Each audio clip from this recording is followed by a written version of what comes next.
오늘 말씀은요, 순종으로 세상을 이기는 사람들을 말해요. 순종으로 세상을 이기는 일꾼. 요즘에 지금 화두가 되고 있는 사건이 정인이라는 사건 보셨어요? 보셨습니까? 7개월 만에 양 부모에게 입양이 되었어요. 근데 불과 얼마 지나지 않아서 9개월 지났나요? 1년 6개월 만에 싸늘한 죽음으로 결국 죽었어요. 어린 나이가 한 생후 271일 정도 됐을까요? 아니 입양된 지. 이유는 뭐냐? 양부모의 학대입니다. 아이를 이제 목동에 있는 병원에서 부검을 해봤더니 이게 갈비뼈가 부러져 있고, 그것도 더 놀라운 것은 부러진 갈비뼈가 다시 부러져 있었어요. 그러니까 한번 붙었다가 다시 부러진 흔적이 있고, 내장이 파열되어 있고, 그래서 뱃속 안에 부검을 했더니 피가 다 퍼져 있고, 그러니까 양부모의 학대로 인해서 참 그 어린 나이에 자기 부모에게 버림받은 것도 참 가슴 아픈 일일 텐데, 양부모에게 입양되어서 비참한 싸늘한 죽음으로 발견돼서 사람들이 지금 그것이 알고 싶다라는 프로그램 이후에 지금 온통 사회가 그 뉴스로 떠들썩합니다. 그 아이가 지금 묻혀 있는 곳이 수목장인데, 무료 아이들을 위한 수목장.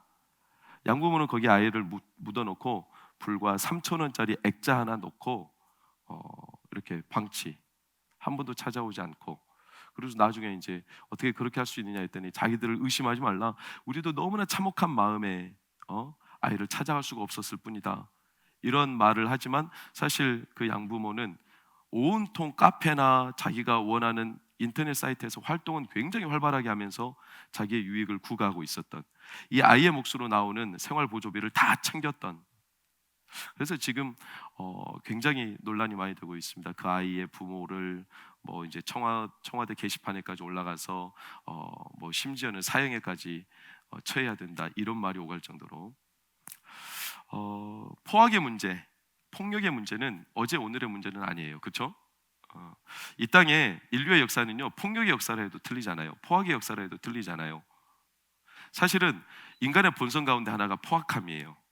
사람들은 이 포악함을 통제할 수 있다고, 그래서 법이나 공권력이나 여러 다른 권력으로 통제하려고 하지만 어느 정도 통제는 됩니다. 그러나 사실은 통제 안 됩니다. 이 본성에서 나오는 포악함은. 비근한 예로 엊그제 이제 해돋이를 보기 위해서 강릉이나 이쪽 동해안 쪽으로 사람들 못 모이게 하려고 다 바리케이트 쳐놓고 이렇게 못 들어가게 했잖아요. 오히려 그것 때문에 풍선 효과가 나서 통제를 해놓으니까 더 이상한 곳에 가서 사람들이 막 들썩이며 해돋이를 보려고. 우리의 이런 본성들은요, 통제하면 할수록 더 거칠게 나오는 면이 있어요.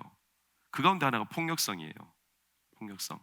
이 폭력성 때문에 어쩌면 인간은요, 나중에 자멸할지도 몰라요. 전쟁이 일어나서. 그러니까 모든 미래학자들이나 성경에서도 마찬가지예요. 인류 마지막 예고 가운데 거의 틀림없는 예고는요, 마지막 전쟁이에요. 전쟁. 그게 하늘과 땅의 전쟁일 수도 있지만, 하늘의 전쟁일 수도 있지만, 사람 간의 전쟁, 언제나 전쟁, 이 폭력성, 포악함이 이 땅을 자멸시키기에 우리는 두려움 가운데 살아가고 있는 시대에 있어요. 사실 이런 포악함이요, 노아 시대 때도 득세했어요. 홍수가 일어났던 이유가 단적으로 13절에 딱 정확히 나와 있어요. 6장 13절 한번 보세요. 뭐라고 나옵니까? 포악함이 땅에 가득했대요. 그래서 내가 그들과 땅과 함께 멸하리라는 거예요. 근데 우리는 오해해서는 안 돼요. 뭐냐? 사람들이 단순히 죄를 지었다, 이렇게만 생각하면 안 돼요. 하나님이 죄를 짓는다고 무조건 멸하시는 건 아닙니다. 그것은 착각입니다. 성도님들, 우리가 운명론에 빠져서는 안 되는 게 한 면이 뭐냐면, 죄를 지으면 결과가 하나님의 벌이 임한다, 이걸 너무나 빠르게 연결하지 마세요. 하나님은 그토록 우리의 죄, 우리의 포악함, 우리의 어떤 사건들을 바로바로 해치우시는 분은 아니세요. 기다리세요. 사실은 많이 기다리세요. 어떤 죄 때문에 땅에 홍수가 임했다, 이것은 너무나 빠르게 우리가 실마리를 찾는 거고요. 진짜 문제는 포악함 때문에 땅이 부패했다, 이게 진짜 홍수의 이유예요. 그래서 노아 시대 때 홍수의 진짜 이유를 살피려면 항상 놀랍게도 홍수 사건 전후로 보면 땅이라는 단어가 10번이나 등장해요. 땅이 부패했다, 땅이 부패했다. 오늘 읽은 말씀 가운데 11절과 12절을 대표적으로 보세요. 온 땅이 하나님 앞에 부패했다. 포악함이 땅에 가득했다. 땅이 부패했다. 땅에서 부패했다. 왜 땅을 자꾸 거론할까요? 사람이 죄를 지었는데. 땅은 우리말로 말하면 우리의 삶입니다. 우리의 삶의 영역입니다. 성도님들의 가정입니다. 우리의 현실입니다. 이게 땅이라 할 수 있습니다. 대유법이죠. 비유법이죠. 왜 인간이 죄를 지었는데 땅하고 연결될까? 원래 땅에는 뭐가 가득했을까요? 창세기 1장 27절 28절을 보시면 원래 땅에는요, 하나님의 형상으로 가득한 세상, 그래서 그 땅에 충만했던 거, 가득했던 게 뭐냐면 하나님의 형상으로 서로를 보호하고 하나님의 형상인 사람들을 서로를 아껴주고 정말로 소중하게 대하는 것, 이게 하나님의 원래 땅에 가득 찼던 것들인데, 범죄한 이후에 하나님의 형상인 우리 안에 뭐가 가득하기 시작했냐면 자아, 어려운 단어로 에고라고 하죠. 에고, 자기를 사랑하는 마음들이 가득해지기 시작했어요. 자기를 사랑하다 보니까 자기에 대한 무게감이 너무나 많아지다 보니까 상대방을 어떻게 여겨요? 가볍게 여겨요. 상대방은 하나님의 형상입니까? 성도님들, 하나님의 형상입니까? 내 자녀는 하나님의 형상입니까? 내 아내, 내 남편 하나님의 형상입니까? 함부로 대하면 됩니까? 안 됩니까? 안 됩니다. 하나님의 형상입니다. 그 사람을 함부로 대하는 것은 하나님을 함부로 대하는 겁니다. 그런데 자기애가 심하게 가득 차면서 자기 중심으로 바뀌면서 하나님의 형상인 사람들을 함부로 대하기 시작했어요. 오늘 우리는 일꾼들에 대한 작정의 밤이지만 모두에 대한 작정이기도 하죠. 직분도 자기 중심으로 생각하면요, 직분을 함부로 대하게 되어 있어요.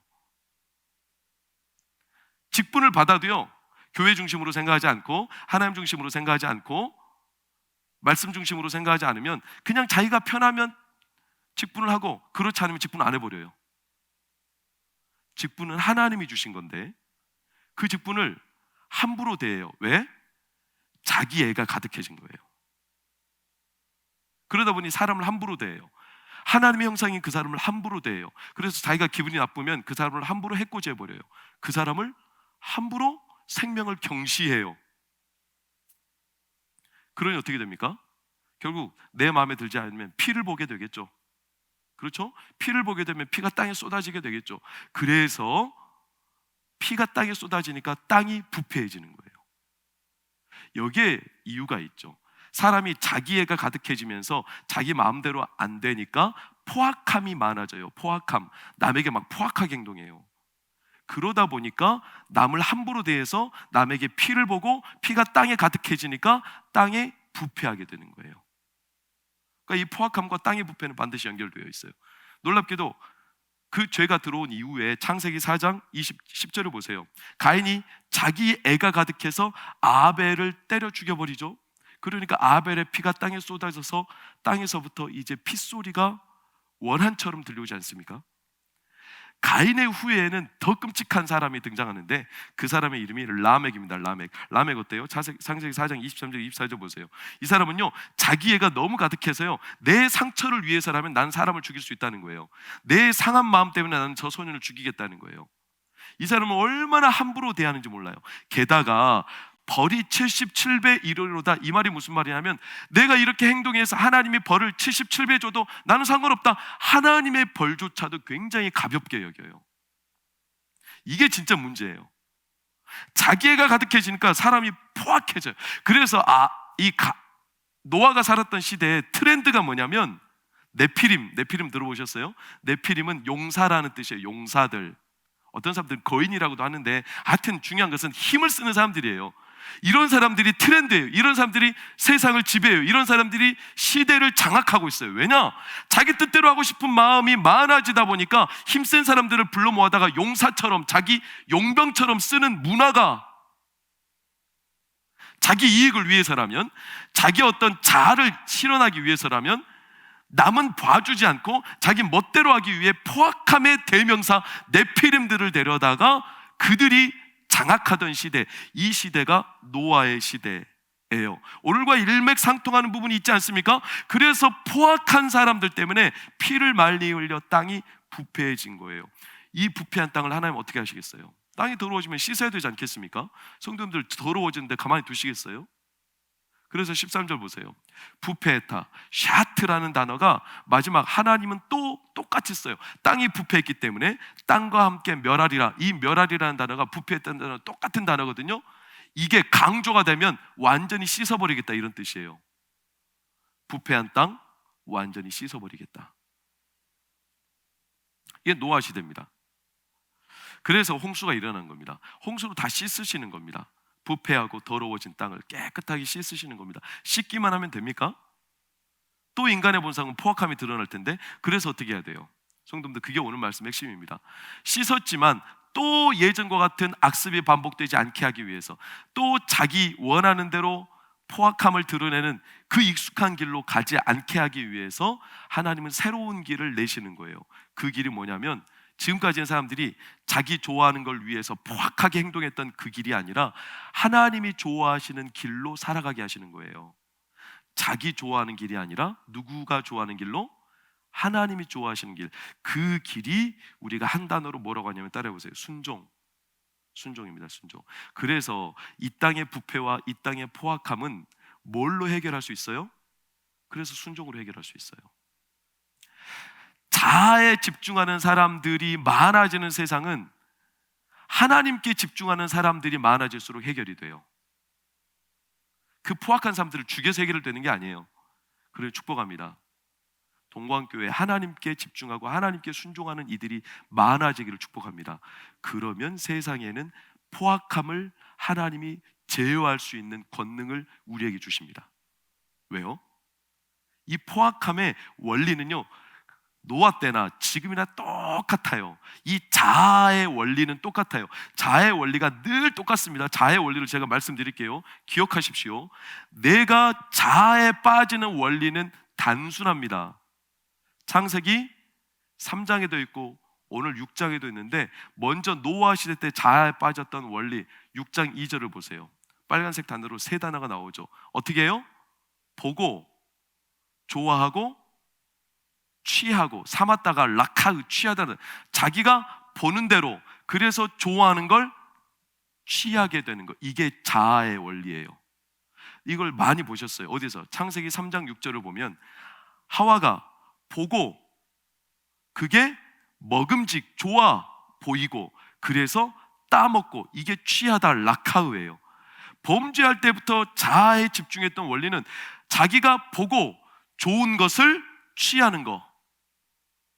노아 시대 때도 자기가 보고 자기 보기 좋은 것을 취하는 거. 이건 신앙인도 예외가 없어요. 다윗도 사무엘하 11장 2절을 보세요. 밧세바를 보고 자기가 보기 좋으니까 데려오고, 락하우, 이것도 취하다는 단어예요. 취하고. 인류 역사 포악함을 계속 드러냈던 자아의 원리는 단순해요. 보고 보기 좋은 대로 취하고. 진로도 자기가 보고 자기가 좋은 진로대로 취하고. 교육도 자기가 보고 자기가 보기 좋은 대로 자녀에게 교육을 취하고. 말과 행동도 자기가 보고 자기가 좋은 대로 그 행동과 말을 취하고. 이게 자아의 원리예요. 이거는 창세기부터 요한계시록까지 흔들림이 없어요.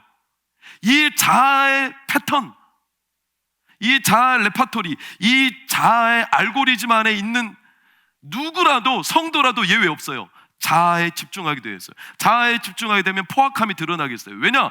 내가 좋아하는 걸 누가 못하게 한다. 포악해져요. 포악해지죠? 그래서 그 사람을 함부로 대하게 되고 그 사람을 싫어하게 되고 결국 그 사람을 죽이기까지 해요. 누가? 다윗이요. 다윗이 보고 밧세바가 자기 눈에 좋으니까 밧세바를 취하고, 그런데 이거를 누가? 우리아가, 자기가 좋고 자기가 취한 여인의 실제 남편인 우리아가 방해로 걸림돌이 되니까 결국에는 포악함이 드러나 우리아를 죽이고, 피가 땅에 쏟아지니까 땅이 부패하고. 너무나 명쾌하지 않습니까? 그래서 하나님은요, 이 자아의 원리로 포악해지고 땅이 부패해지는 것을 바꿔야 되겠어요. 자아의 원리가 가득해질수록 세상은 포악해져요. 너무 가슴 아파요. 정인의 같은 사건들이 한둘이 아니에요. 너무 가슴 아파요. 이런 세상은요, 노아 때나 지금이나 앞으로 더해갈 거예요. 그러니 하나님은요, 늘 우리에게 이 땅에 새로운 길을 만드시려는 거예요. 그게 뭐냐? 자기가 보는 게 아니라 하나님이 보시기에 좋고 하나님이 우리에게 취하게 하시는 길을 가게 하는 순종으로 이 땅을 살게 하시는 거예요. 그러면 이 땅의 포악함과 이 땅의 부패함을 하나님은 제어할 수 있어요. 이 땅이 무섭고 이 땅이 더러워지고 이 땅이 망가지고 이 땅이 무너지고 있다고 탄식하지 마십시오. 왜 무너지고 망가지느냐? 포악한 자들 때문이 아닙니다. 가슴 아프지만 하나님을 진짜 순종하는 이들이 줄어들고 있기 때문에 그렇습니다. 제어장치가 없는 겁니다. 정치계에도, 경제계에도, 문화계에도, 교회 안에도, 교회 밖에도. 그래서 하나님이 노아를 세우신 겁니다. 노아에 대해서 뭐라고 소개합니까? 오늘 6장 9절을 보십시오. 노아가 이렇게 소개되고 있어요. 이것이 노아의 족본이라. 노아는 의인이요 완전한 자라. 그는 하나님과 동행하였으며 세 아들을 낳. 자, 말씀을 띄워주세요. 노아의 족보래요. 족보. 그리고 빨간색 첫 번째 뭐예요? 의인. 두 번째 완전한 자. 세 번째 하나님과 동행했고, 네 번째 세 아들을 낳았대요. 자, 족보래요. 족보. 족보라고 하면 뭐가 나와야 돼요? 아담이 셋을 낳고 셋이 에노스를 낳고 이게 족보 아니에요? 그런데 이상하죠? 족보라고 해놓고선 왜 노아는 의인이요? 노아는 완전한 자요? 노아는 하나님과 동행했고 노아는 세 아들을 낳았다. 이 말을 왜 해놓는 겁니까? 노아의 실제 족보는 저기 뒤에 10장에 나옵니다. 노아의 족본이라 해놓고 전혀 엉뚱한 얘기가 나와요. 그게 뭐냐면 노아가 어떻게 살았다. 그의 신상은 두 가지예요. 그는 완전한 자다. 두 번째 의인이다. 그리고 그의 행적, 그는 하나님과 동행했다. 그는 세 자녀를 낳았다. 신상과 행적에 대해서 말하고 있어요. 족보라 하면 누가 낳고 이런 역사적인 기록, 이름이 나와야 되는 걸 족보라고 하지만 하나님이 말하는 족보는 그냥 객관적인 정보, 누가 뭘 낳았다 이런 걸 말하는 게 아니에요. 하나님의 족보는 뭘 말하냐면 꼭 기억하세요. 내가 어떻게 살았느냐, 이걸 하나님은 족보로 보세요. 좀 바꿔 말하면 족적이라 할 수 있어요. 족적. 내가 남겨놓은 삶의 발자취들. 노아가 어떻게 살았느냐. 그래서 노아의 족보 해놓고서는요, 진짜 우리가 말하는 족보는 10장에 나오고요, 그 전에 노아가 어떻게 살았는지 쫙 나와요. 그는 완전한 자, 그는 의인, 신상이 나오죠. 그리고 그는 어떻게 행했느냐, 하나님과 동행했고, 두 번째 그는 세 자녀를 낳았다. 족보, 족적, 어떻게 살아왔는지, 그의 삶이 어떤 한 사건으로 점철되는 게 아니라 그의 삶이 어떻게 연결되어 왔는지, 이걸 하나님은 말씀하시는 거예요. 그가 사는 세상이 어떤 세상이었느냐? 6장 4절을 보면 아까 말했듯이 네피림이라는 이 자아에 도취한 사람들이 가득한 세상, 노아의 족보가 끝나는 장면에서 10장 9절도 보면 니므롯이라는 용감한 사냥꾼들이 사는 세상, 자아에 가득해가지고 포악함을 드러내며 내 기분에 안 맞는 사람은 피를 흘려 죽이며 땅을 부패하게 만드는 사람들로 가득하고 그들이 트렌드가 돼버린 세상 한가운데, 그 한복판에 노아의 족보를 언급하는 하나님의 집중은 그 수많은 사람들이 다 자아를 위해서 그 트렌드를 쫓아가며 자기 보기 좋은 대로 그것을 취하며, 그래서 나에게 원치 않는 것은 피를 흘리며 땅을 부패하게 만들게 살아가는 세상이 만연하고 있는데, 그 한복판에서 노아의 족보를 말하면서 그는 완전한 자요, 그는 의인이요, 그는 하나님과 동행했고 그는 세 자녀를 낳았다라고 말하는 이유는, 그 만연된 자아의 세상에서 노아는 하나님께 집중하며 살았다. 그가 어떻게 살기로 다짐했느냐? 노아는 하나님께 집중하며 살기로 결정했다. 이걸 대조하는 거예요. 이걸 말하는 거예요. 그래서 족보라고 하는 거예요. 족보. 나 몰라라 할 수 있죠. 노아도 다 그렇게 살잖아요. 솔직히 다 그렇게 사는데 나만 이렇게 미련하게 살 이유가 뭐가 있습니까? 그런데 노아는 그 갈등 속에서 미련하지만, 안 될 것 같지만 하나님 보시기에 이 길이 맞다면 이 길을 자기는 가겠다고 결정한 거예요. 어떻게 살 거냐? 그래서 하나님이 노아의 족보라고 하면서 그의 신상과 행적을 기록하는 거예요. 그리고 노아 시대 때 하나님은요, 그 자아와 포악함이 득세했지만 은혜를 베푸셨어요. 왜? 노아 같은 사람을 기다리시는 거예요. 그 증거가 뭐냐? 6장 3절이에요. 보세요. 몇 년을 120년이 되리라. 이게요, 학자들 간에 여러 의견이 있는데 어떤 사람들은 수명이 120년으로 줄 거다 이렇게 말하는 사람들도 있고, 어떤 사람들은 홍수가 예견된 뒤로 120년 정도 하나님이 기다리신다 이런 의견도 있는데 저는 후자를 택합니다. 홍수가 선포된 뒤에 하나님이 120년의 기간을 유보하셨습니다. 유예 기간이죠. 집행하기 전에 유예 기간. 왜요? 세상에 자아와 포악함과 부패함이 만연하지만 그러나 하나님께 순종하여 사는 자들을 하나님은 기다리시는 겁니다. 유예 기간을 두신 겁니다. 그럼 우리는 이제 질문해 봐야 돼요. 오늘 말씀의 결론으로 갑니다. 질문해 봐야 돼요. 과연 이렇게 포악함이 득세하는, 자아가 득세하는 세상에 순종하여 살면 세상을 이길 수 있는가? 과연 세상이 변하는가?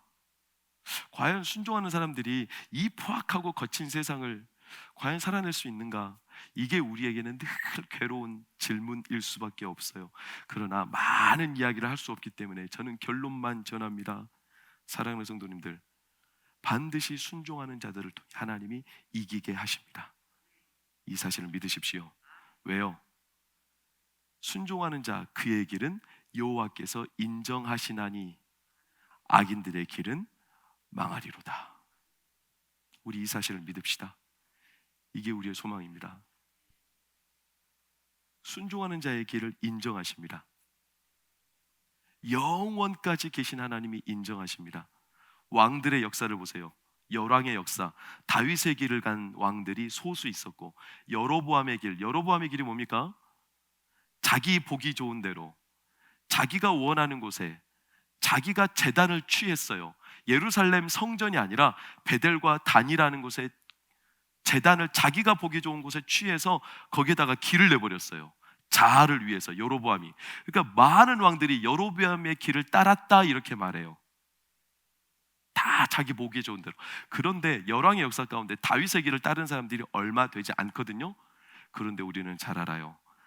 다윗에게서 이 세상을 이기신 예수 그리스도가 나셨어요. 이게 진짜 족보예요. 성도님들의 삶의 족보가, 오늘 이 하루가요 아무것도 아닌 하루가 아니에요. 오늘 우리는 하나님 앞에 순종을 선택하고 순종하기로 결단할 때 하나님께서 우리의 삶을 보시며 오늘 하루를 어떻게 살 건가? 의인, 완전한 자, 하나님과 동행하는 자.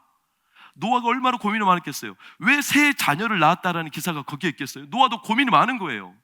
네피림이 득세하고 니므롯이 득세하는 세상에 새 자녀 셈, 함, 야벳을 낳았거든요. 이 자녀를 어떻게 키울 건가?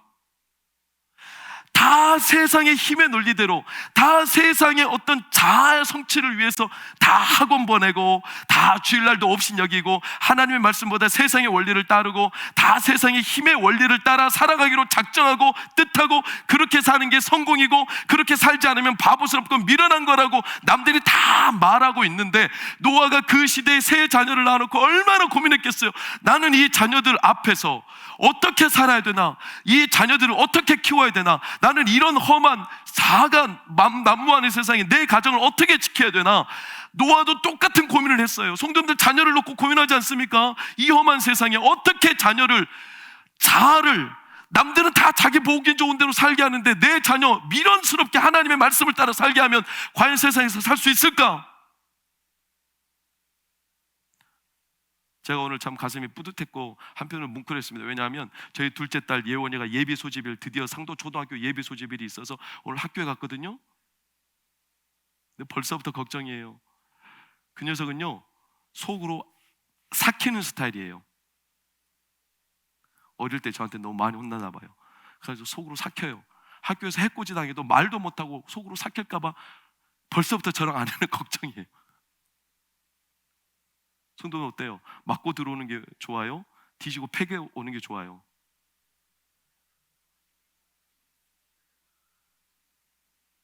지난주에 예준이 엄마가 시골에 가서 예준이 만나고 오더니 예준이한테 그런 말을 해요. 예원이한테 그런 말을 해요. 예원아, 지금 예원이가 시골에서 어린이집 다니는데 어린이집에서 남자의 이름이 뭐라더라? 호석인가? 나쁜 새끼가 계속 괴롭힌대요, 예원이를. 그래서 예원이 엄마가 가르쳐 줬어요. 예원아, 그래도 참고 우리 하나님 말씀대로 순종하고 그 녀석을 위해서 기도해 주자. 이렇게 가르치지 않고요, 먼저 머리로 코를 박어. 코피가 터지면 이기는 거야. 내가 다 말해줄게. 죄송합니다. 나 아내 수준이 이렇습니다.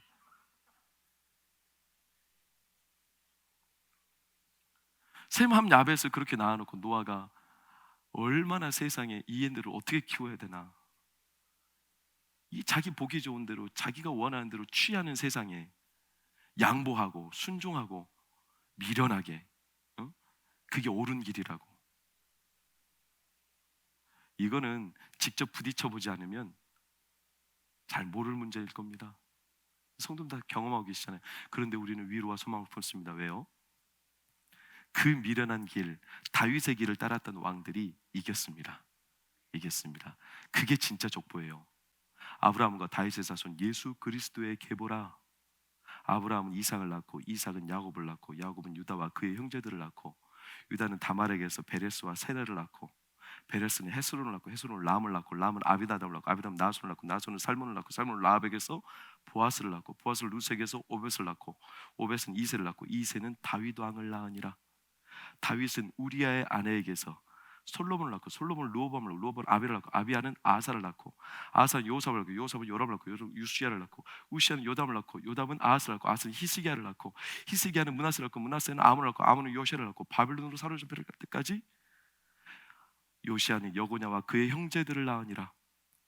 바벨론으로 사로잡혀간 후에 여고냐는 스알디엘을 낳고 스알디엘은 수룹바벨을 낳고 수룹바벨은 아비웃을 낳고 아비웃은 엘리야김을 낳고 엘리야김은 아소르를 낳고 아소르는 사독을 낳고 사독은 아킴을 낳고 아킴은 엘리웃을 낳고 엘리웃은 엘리야김을 낳고 엘리아스를 낳고 엘르아살은 mat단을 낳고 mat단은 야곱을 낳고 야곱은 마리아의 남편 요셉을 낳고 마리아에게서 그리스도라 칭하는 예수가 나시니라.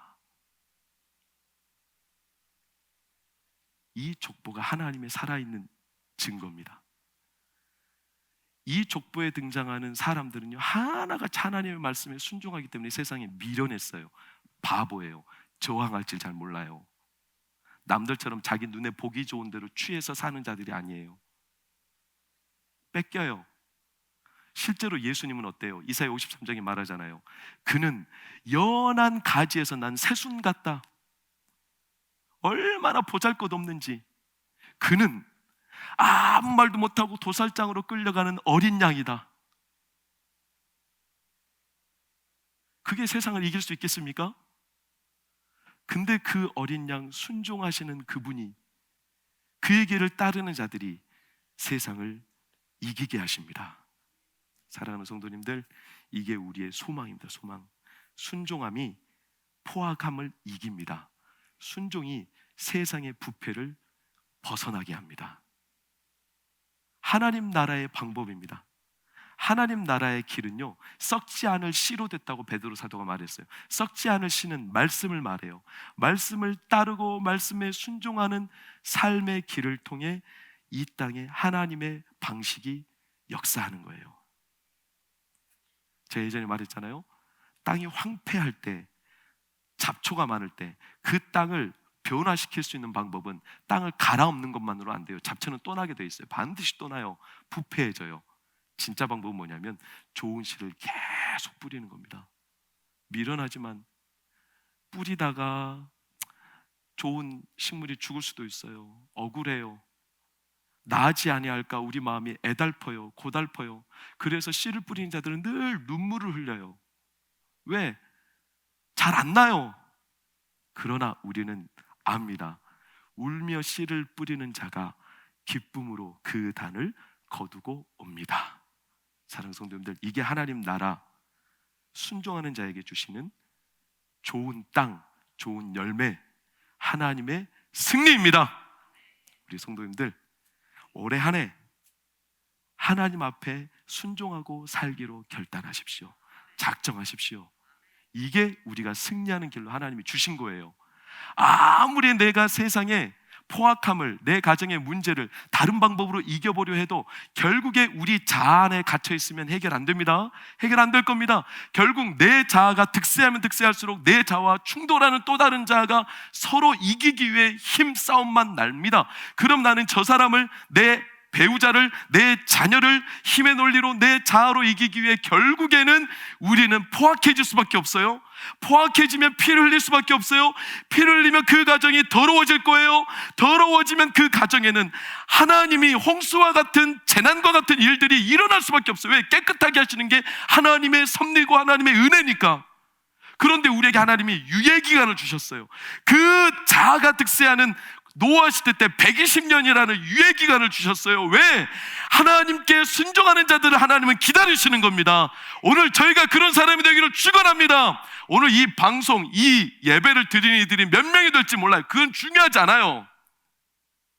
하나님은 많은 사람이 순종하는 걸 원하지 않아요. 네, 좋겠죠. 그러나 하나님이 원하시는 건 그 당대에 노아 한 사람으로도 하나님은 새로운 역사를 일구시기를 원하십니다. 그러니 우리 순종하기로 작정합시다. 오늘 그 마음을 품고 우리는 기도할 겁니다. 그리고 성도님들 기도하는 가운데 내가 하나님 앞에 무엇을 작정하고 무엇에 순종하기로 작정해야 될지를 조금 깊이 기도하면서 스스로의 마음에 하나님의 뜻을 구하시기를 바라요. 저희 찬양하면서 같이 기도하는 시간을 좀 가집시다.